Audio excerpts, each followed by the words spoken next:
Jack Thunder and the Fragments of Anima, Book 2, Water. Chapter 3, Ambushed. "You don't remember what just happened?" Frosty asked, flabbergasted.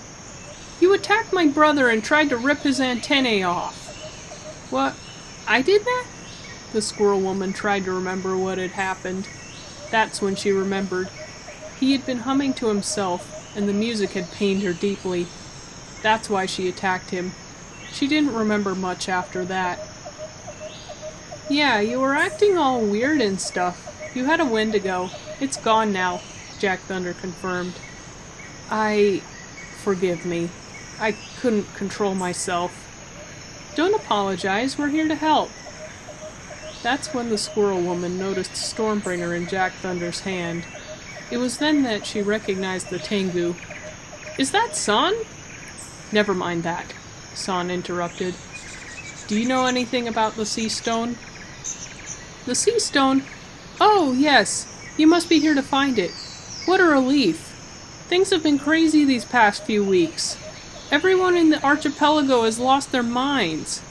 They just all of a sudden started attacking each other.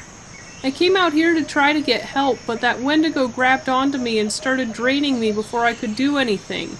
That's why I was so out of it earlier. I think it attached itself to my brain." I'm sorry. What's your name?" Jack Thunder asked. He couldn't believe he had forgotten to ask earlier. "Oh, my apologies. My name is Miss Current, but you can call me Emily." "Emily? That's a nice name. Do you have any idea where the Seastone might be?" Emily sighed. "It could be anywhere on these islands. It might not even be on the islands. No one has seen the Seastone since the War of the Wendigos." Jack Thunder's face dropped. This was what he feared. He looked around and noticed that the trees were already starting to lose their color. Time was running out. What were they supposed to do? Jack Thunder got an idea. He knew the crew couldn't split up. It was far too dangerous for that. But Stormbringer was still tracking the Seastone, and it could lead them in the direction they needed to go. He turned around, and the staff pulsed faster. It was pointed to the east. Beyond that point, there was only a small expanse of jungle before they hit the beach, then the sea. So it seemed like it was somewhere in the ocean. That makes sense. He showed Son and Frosty what he'd found. "Guys, I think the Seastone is in the ocean to the east." Frosty and Son glanced at the staff and nodded. All of a sudden, they heard a faint rustling coming from the bushes behind them. They turned around but didn't see anything. Must have been the wind, Frosty figured. Son figured just as much. Neither one thought the Wendigos would dare trespass upon the waterfall. They couldn't have been more wrong. Before they knew it, a war cry burst from the jungle, and the crew was surrounded on all sides by crazed fairies. Yowling like animals, they mainly focused on Jack Thunder, trying to grab his staff. He tried to fight them off by zapping them with lightning, but they kept on coming. Little by little, they began to wear him down. Jack Thunder realized he couldn't fend them off forever. If he kept up like this, they would completely overwhelm him. So he did the only thing he could think to do. He ran.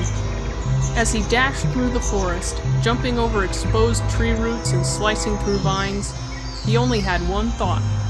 He just needed to get some space between him and the mob. Then he stood a better chance of fending them off. After he dealt with them, he could get back to the waterfall and meet up with his team there.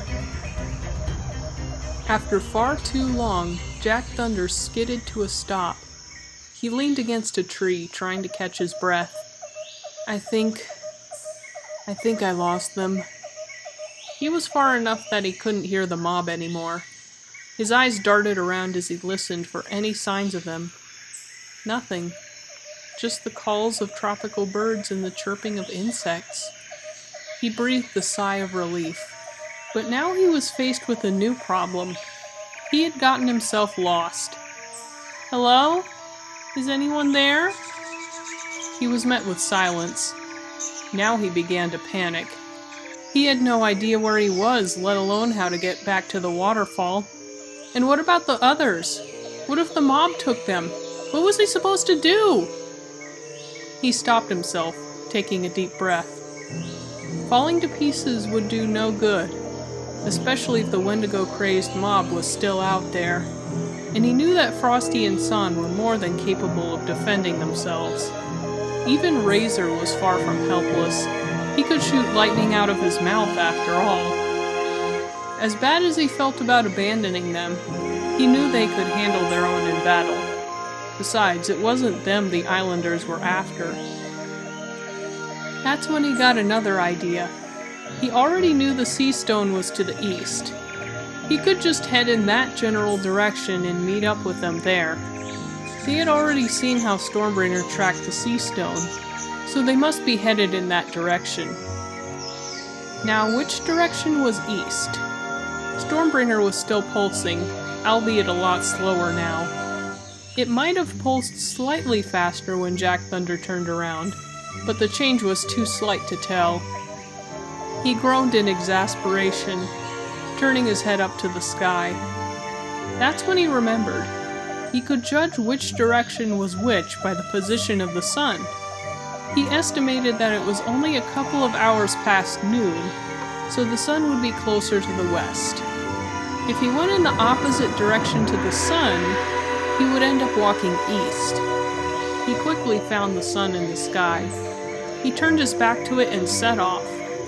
Hopefully he would catch up with the team on the way. He didn't have the heart to think otherwise.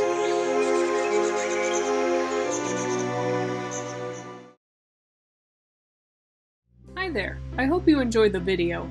If you would like more from our friend Jack Thunder, you can check out my new book series, Jack Thunder and the Fragments of Anima, on Amazon using the link in the description. Or you can head on over to my Teespring and grab a few things from my shop. And please like, comment, share, and subscribe for more content every week. Thank you for watching.